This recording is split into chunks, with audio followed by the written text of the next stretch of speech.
今回は幹線道路の車道で小学生の児童が自転車で通行していたシーンに出くわしまして、児童は車道ではなく歩道を通行させるべきだという話をしたいと思います。よく自転車は軽車両だからと、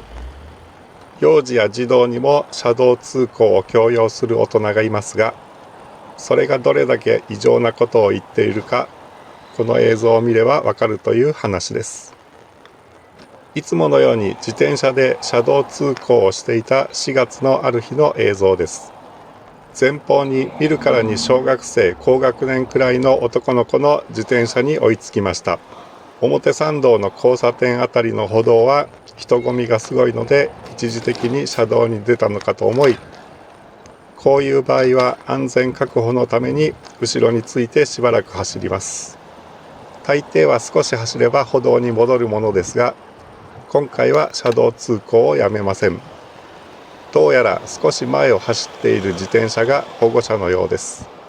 もうこの辺まで来れば歩道を歩行者優先で走れそうですが、先行く保護者は知らん顔です。自転車安全利用5則の1、車道が原則左側を通行、歩道は例外、歩行者を優先。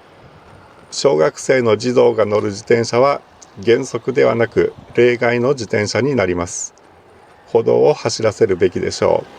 う。安全利用5則の2、車道の信号を守らせるように保護者が模範を見せる場面です。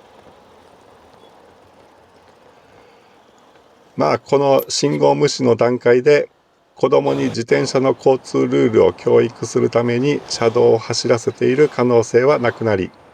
自転車は軽車両だから車道通行が原則という部分しか聞いていない大人だろうなと判断されちゃいます。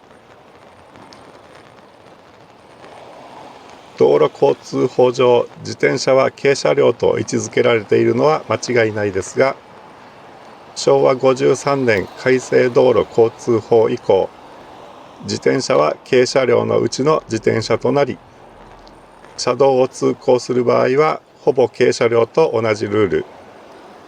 歩道を通行する場合は普通自転車のルールが道路交通法で定められています。普通自転車というのは街中を走っている自転車の 99% 以上の自転車が普通自転車に当てはまるので、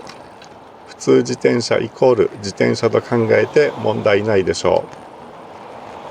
う。特に13歳未満の幼児や児童はすべての歩道で普通自転車で通行することができることとされています。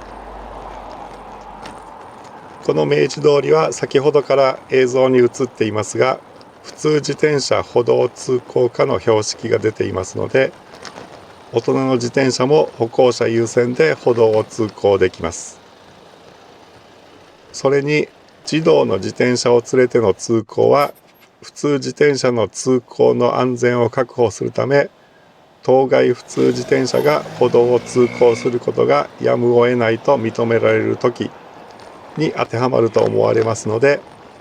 どう考えても児童を連れた自転車一行は例外の自転車として歩道を通行するべきです。保護者が教えるのは、小学生は歩道を例外で通行、歩行者を優先という部分です。とはいえ、歩道を通行することができるということは、歩道を通行しなくてはいけないということではなく、児童の自転車でも車道を通行してもいいということです。保護者の方針で、うちは我が子を獅子のごとく谷に落として育てる教育方針ですと言われたら、あ、そうですかとしか返せないわけで、それでも児童を伴い車道を通行する場合は、親子2人しかいない場合、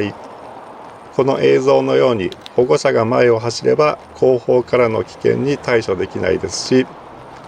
かといって保護者が後ろを走れば前方からの危険に対処できないので、せめて前後に保護者で間に児童にならない限りは車道通行をやめて